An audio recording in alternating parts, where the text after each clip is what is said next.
Hai, hello, Assalamualaikum. Hari ni kita nak bercakap pasal filem terbaru yang mana diterbitkan oleh Syafiq Yusof, diarahkan oleh Bujok.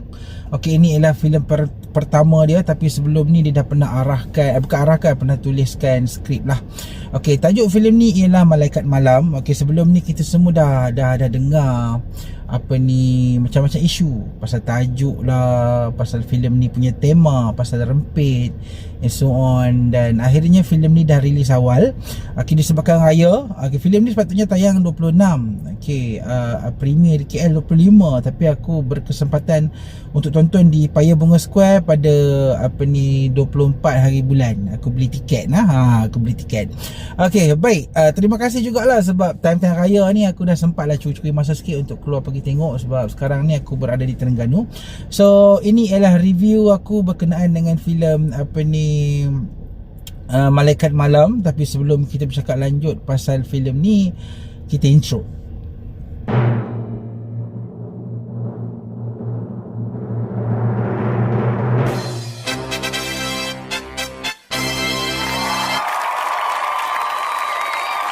Okey, baik. Bagi siapa-siapa yang mungkin bertanya filem ni dia pasal apa semua, kenapa filem ni tajuk dia Malaikat Malam apa semua, kena tonton movie ni. Dia macam ni. Aku nak explain tak boleh sebab kena tonton dan akan faham. You will understand pasal apa filem ni tajuknya ialah Malaikat Malam. Okay, basically movie ni dia ada banyak branches. Kalau kita tengok daripada segi storytelling lah, movie ni dia macam mana nak cakap dia macam satu akar, tapi di sekeliling dia tu dia banyak cabang.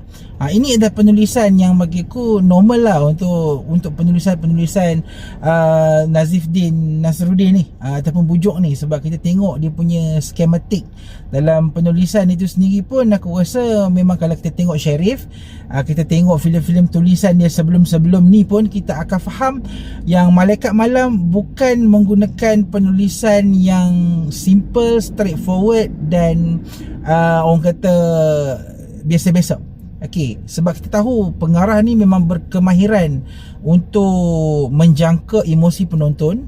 Dia tahu macam mana untuk buat ataupun trigger emotional punya value inside penonton punya hati. Lepas tu macam mana nak buat penonton untuk terkejut and so on. So semua benda-benda ni, sebab kita tahu Nazifdin Nasruddin ni ialah penulis skrip, walaupun dia tak pernah mengarah, dia ada idea untuk, dia ada macam satu plan dah, macam blueprint, yang mana walaupun dia letaklah apa-apa genre sekalipun, dia akan boleh buat walaupun dia berada di mana.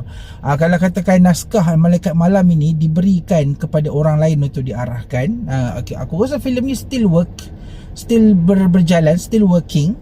Sebab bagi aku the main important things about sesebuah filem itu ialah cerita itu.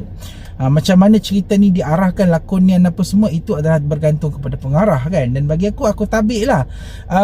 Aku mula-mula macam skeptical lah dengan filem ni, dengan dia punya team dia apa semua, macam orang lain.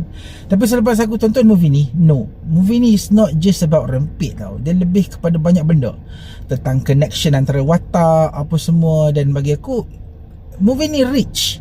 Dia tak macam filem-filem yang kita tengok zaman rempit dulu. Kalau kita ingat balik macam KL Menjerit, aku rasa dia nak sampai ke tahap tu. Macam dia nak level tu lah. Dia sebab KL Menjerit ni dia ada value. Dia bukan sebuah filem yang just nak mempromot rempit, pasal cinggir, lepas tu tidur dengan orang perempuan, menang dapat habuan perempuan, lepas tu perempuan seksi. Itu filem-filem selepas tu, sebab dia ada influence daripada Fast and Furious, aku percaya. Sebab tu filem kita rempit-rempit tu jadi macam tu, dan itulah yang menyebabkan filem-filem rempit selepas KL Menjerit ni dia dah jadi satu bad influence kepada penonton. Sebab macam rempit, V3 apa semua tu kan, dia dah banyak ke arah-arah mempromot elemen-elemen seksi kan apa semua. Tapi dalam filem ni dia tak. Rempit adalah rempit lah, aku boleh kata. Hang boleh tengok perlombaan, scene racing, tapi sebenarnya apa yang cerita ni nak sampaikan bukanlah pasal racing tu sangat. Okey, racing sequence dalam filem ni aku boleh katakan agak biasa lah. Cuma yalah, improvement dari segi kamera sebab teknologi pun dah berubah kan, zaman pun dah berubah. Dulu shoot pakai yang 35mm lah apa semua, sekarang dah pakai yang digital. So of course lah kita dapat scene rempit yang lebih padu. Okey, tetapi bagi aku scene rempit dalam filem Malaikat Malam ni bukanlah satu tarikan yang besar pun.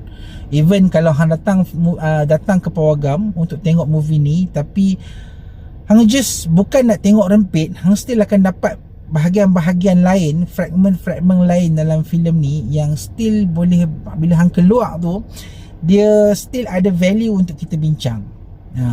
So aku boleh katakan yang movie ni tidaklah betul-betul fokus kepada rempit itu, tetapi ialah bila kita nak, macam aku cakap tadi, core punya watak utama filem ni yang menjadi pillar kepada karakter-karakter di sekeliling dia ialah Azam. Okey, lakonan Syafiq Kyle.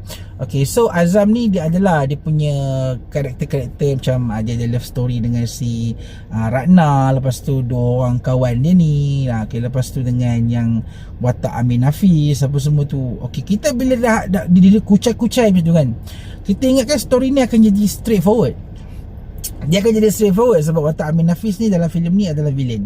Okay, so ingatkan dia akan pergi ke straightforward, tapi tak guys. Movie ni dia pergi ke satu arah yang kita tak expect, dan sekaligus membuatkan kita akhirnya tersedar yang sebenarnya this movie is way better than just a rempit movie kan. Dan aku boleh katakan yang kalau hang rasa movie ni sebuah filem rempit murahan, aku rasa hang memang akan tersilap.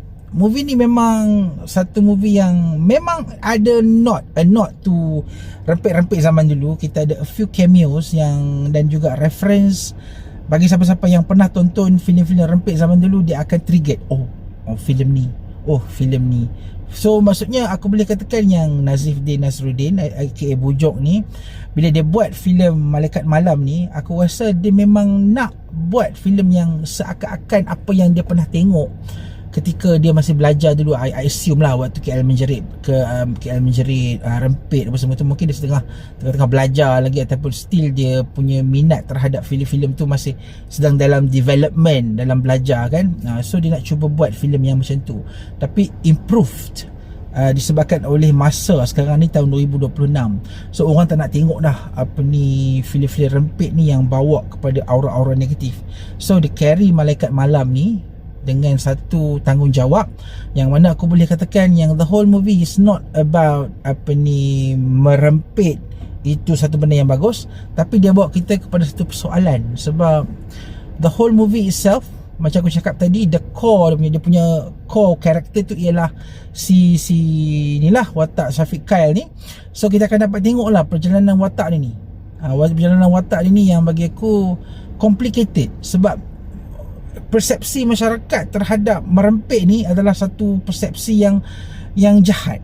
Okay, walaupun dia cuba untuk jadi baik, dia ialah seperti gurun dekat dalam lagu Sekuntum Bunga Sakura di Gurun Sahara tu.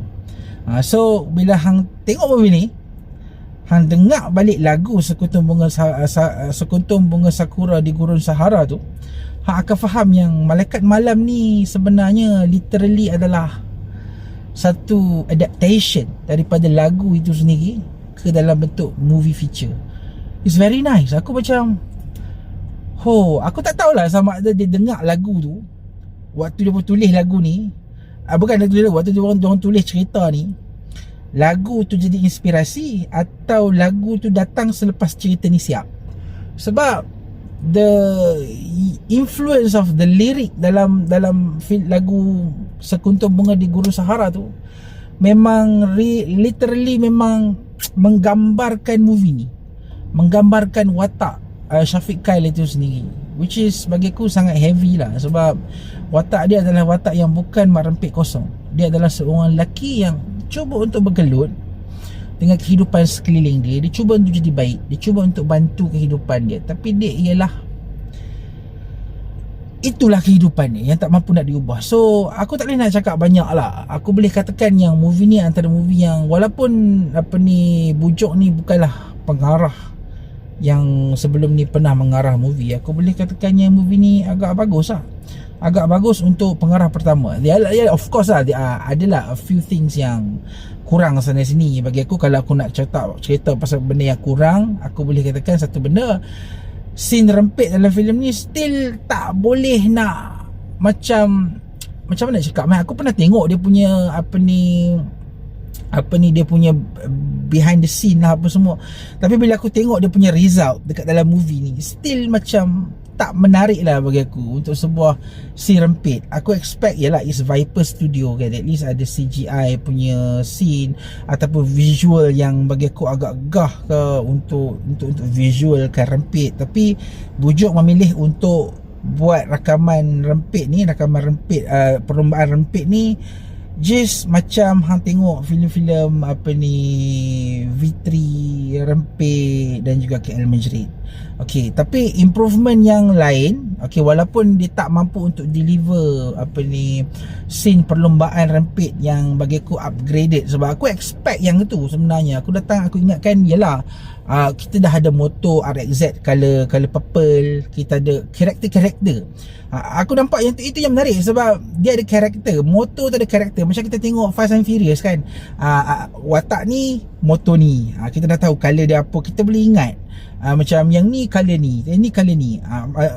Filem ni pun bawa benda yang sama lah, supaya kita boleh ingat motor ni siapa punya kan. Tapi bila sampai dekat scene racing, dia tak begitu Tapi aku boleh katakan yang satu lagi benda yang dia berjaya tackle dalam filem ni ialah dari segi emotion dan juga perjalanan cerita. Third act filem ni unpredictable. Aku terkejut. Aku tak sangka yang sebenarnya movie ni sebenarnya bukanlah sebuah movie yang just about love. Dia bukan hanya sekadar pasal cinta, dia bukan hanya sekadar pasal rempit, tapi dia tentang diri watak Syafiq Kyle itu sendiri. Tentang kita yang nak berubah, tapi keadaan sekeliling tak mampu untuk ubah. Tapi bila kita nak start jadi baik, keadaan di sekeliling push kita untuk jadi kembali jahat kan. So benda-benda tu aku boleh katakan yang if you are the one yang macam si Azam, mungkin diri hang bergolak macam Azam, hang akan dapat feel yang lebih. Cuma satu lagi benda lah yang aku rasa mungkin agak mungkin kurang sikit. Aku sebenarnya mengharapkan love story between watak Syafiq Kyle ni, si Azam ni, dengan Ratna ni, si Tracy Sinidol ni lebih kuat lah bagi aku. Tapi it's just like bila dia tengok the whole movie ni lebih nak tackle banyak benda. Itu satu benda yang bagi aku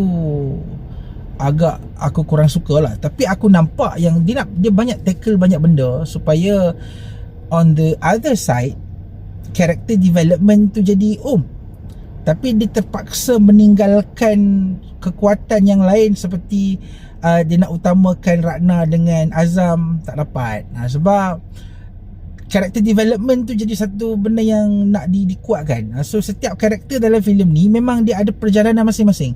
So itu adalah benda yang bagus. Tapi bagi aku nampak yang bila setiap watak ni ada dia punya road dia punya jalan dia. Macam watak Cody Rashid, watak Justin, watak lakonan macam-macam Ratna apa semua, dia ada perjalanan dia yang macam seolah-olah feel dia kita tengok drama TV.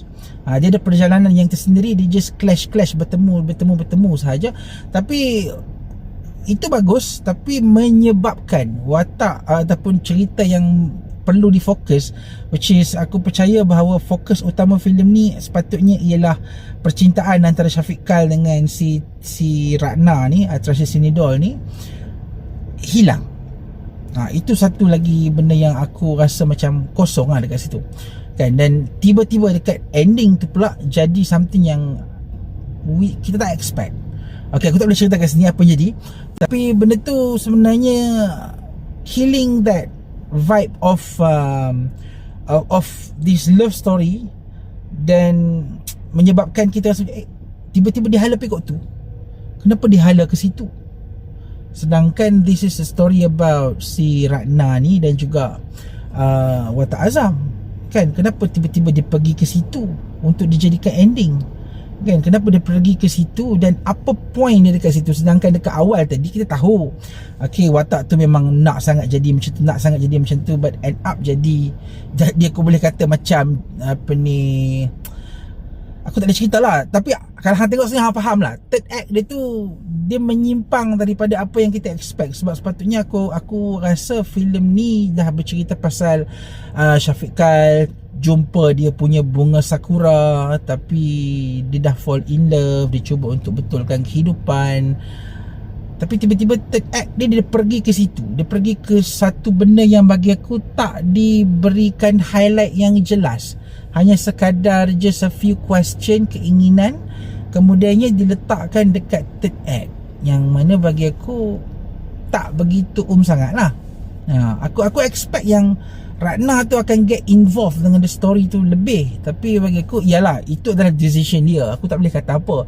Cuma aku sebagai penonton, aku rasa yang bila third act tu jadi macam tu, apa ni, tiba-tiba twist tu kan, aku tadi sebut twist, hang tengok sendiri, twist tu dia menenggelamkan Ratna tu, dia menenggelamkan Ratna tu, instead of just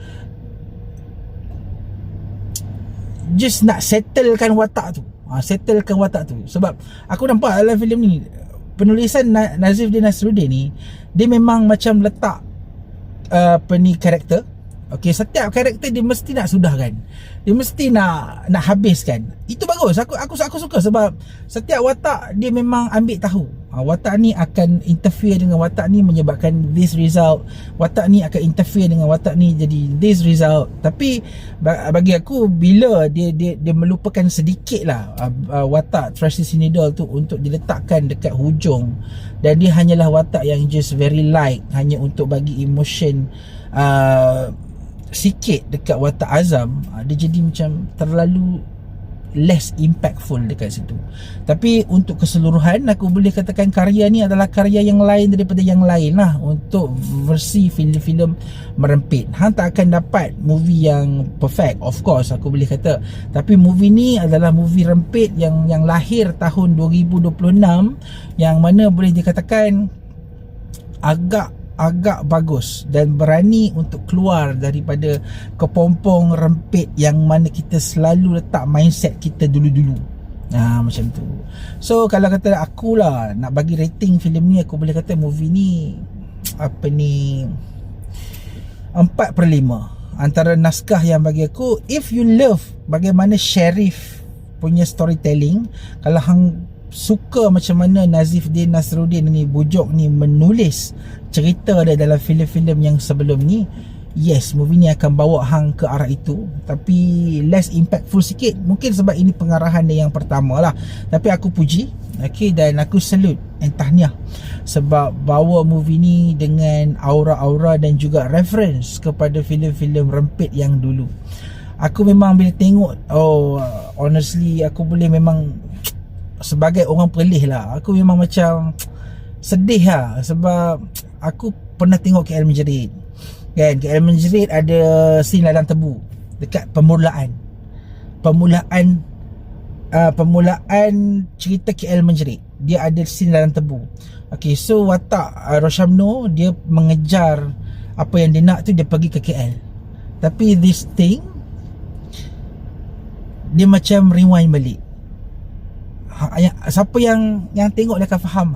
Kalau filem ni tak ada kaitan pun dengan KL Menjerit, tapi dia sebenarnya just saying that kita kembali ke kedamaian somewhere in push. Aku macam thank you so much lah, sebab reference tu bagi aku sebagai seorang yang memang satu sebagai rakyat Perlis lah kan, sedih sikit sebab filem ni dah tak boleh nak kembalikan suasana ladang tebu, sebab ladang tebu tu dah tak ada kan. Tapi dia memang mengingatkan aku balik kepada permulaan filem KL Menjerit, di mana awal filem tu dia pergi ke bandar, tapi dalam filem ni dari bandar dia ke kampung.